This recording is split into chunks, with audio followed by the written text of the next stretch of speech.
Wherever you go, doesn't matter what you do, you can't hide, there's no escape. No amount of fun that will keep you long enough to forget all your troubles. We're just running from ourselves in the end.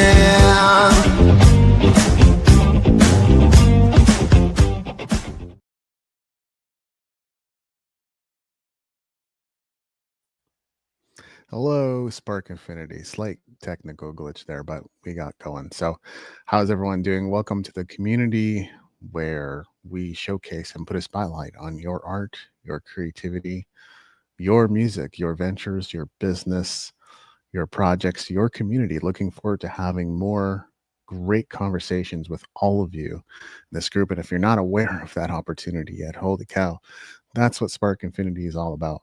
Right mindset to have, just dive in. You don't need to know what all this is. If you do art, if you make things, even just businesses, we want to talk to you.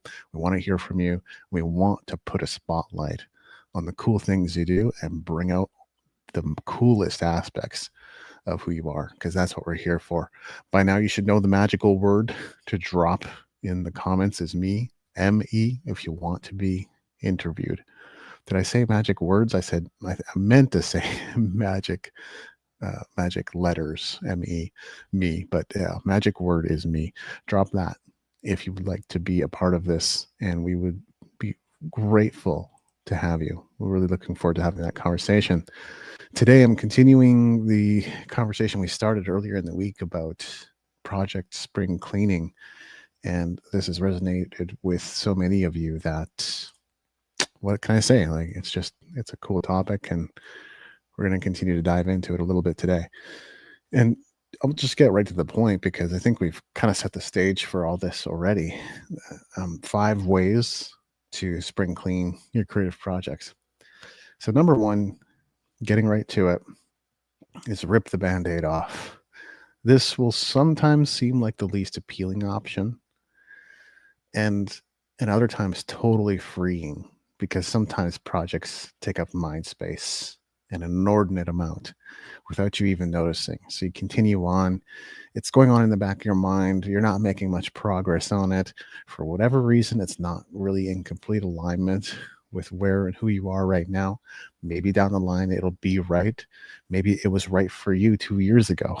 Whatever the reason for holding on to this project, it's probably weighing you down a little bit, even if you're not totally aware of it. So it can be very freeing to just rip the Band-Aid right off and say, delete, throw out the manuscript, burn the USB drive, whatever you got to do.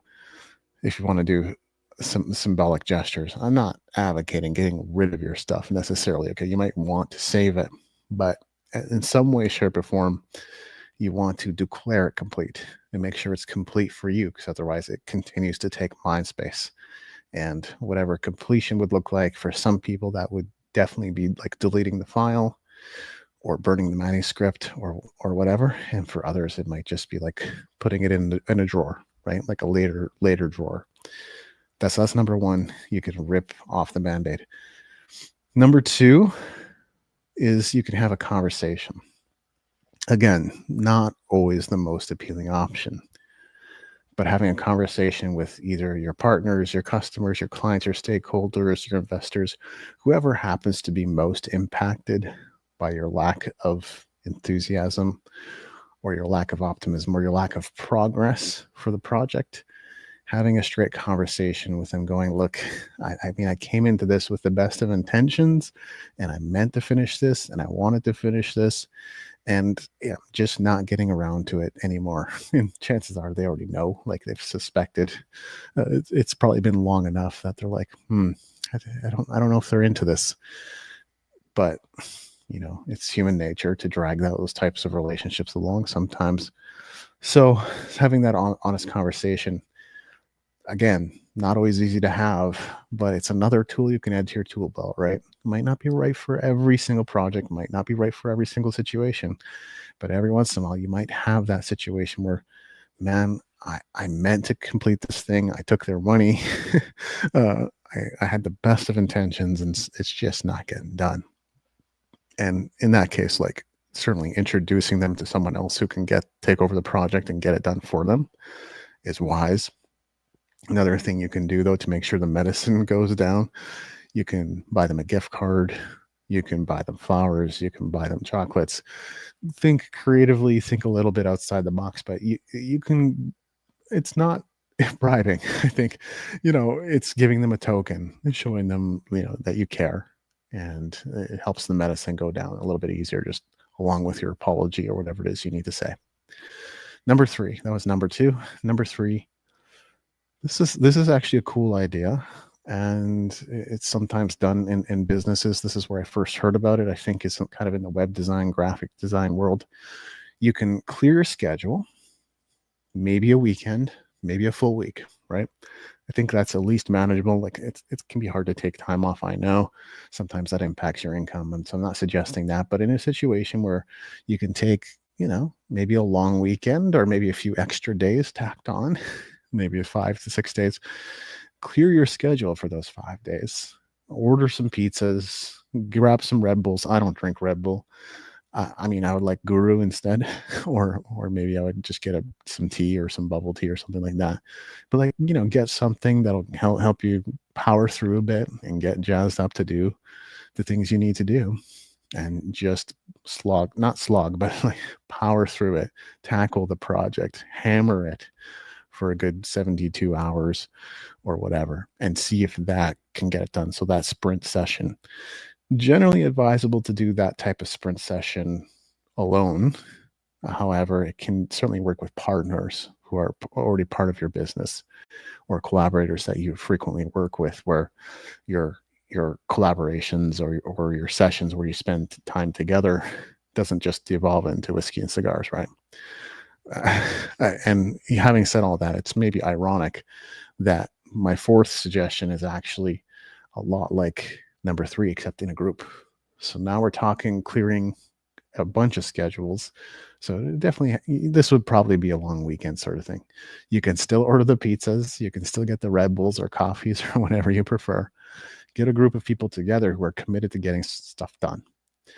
You can each have separate projects. That's totally okay. You just bring together people like we're going to finish stuff, and we're going to hold each other accountable, and we're going to get through this. So come on over for the weekend. Bring your sleeping bag, bring a change of clothes, whatever.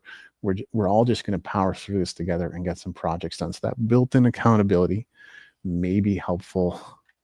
And again, just beware of being a disruption to each other, because these types of situations can easily devolve into that. And then number 5, the last one, get some help. Like maybe it's time you looked into that virtual assistant finder from the Philippines that you've bookmarked years ago. Maybe it's time you looked into some kind of outsourcing. Maybe you could get someone on Fiverr to do it for you. I don't know, but there's a lot of options, bottom line, and maybe it's time to look. I think there's always a part of us, creatives and artists, that really hesitate either to get help or to onboard someone to help us. Part of it is because there's usually some kind of training involved. We have to show them what to do. We have to show them how it's done. And that whole process can sometimes feel a little tedious, right? So, been there. I know it all too well. I continue to experiment with hiring different people.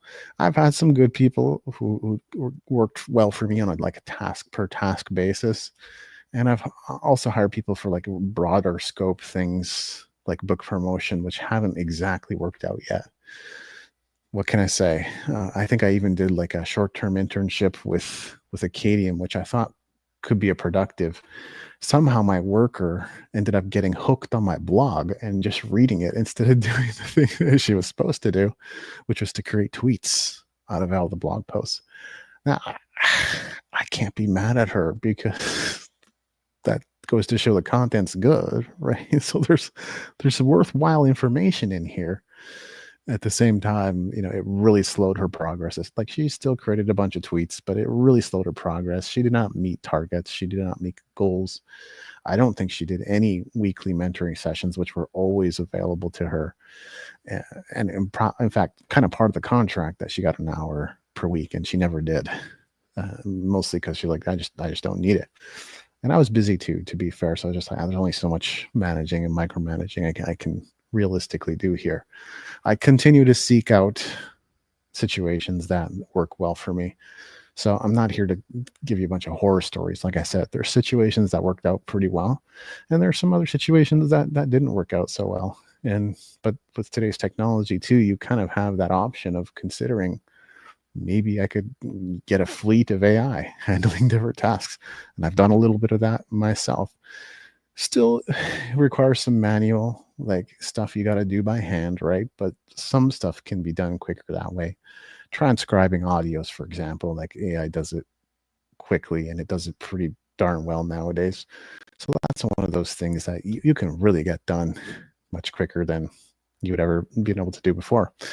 But bottom line is, if you're able to hire someone, if you're able to bring someone on, contractor, freelancer, virtual assistant, outsourcing group, or agency, any of those things, and you can get the project done, and it requires minimal involvement on your part, it's a win-win-win. Why do I say that's a win for your virtual assistant team? It's a win for you because it's done, and it's a win for your client because, hey, now the project's done and out of the way. So it has the opportunity to be a win-win-win. So there you go. 5 ways to spring clean your creative projects. Thanks so much for tuning in. Super excited about tomorrow. We got Wakefield Brewster coming back for a second conversation. We're going to have a lot of fun. So make sure to be there. Come ready with your questions. Come ready with your comments. We're going to have a great time. See you tomorrow.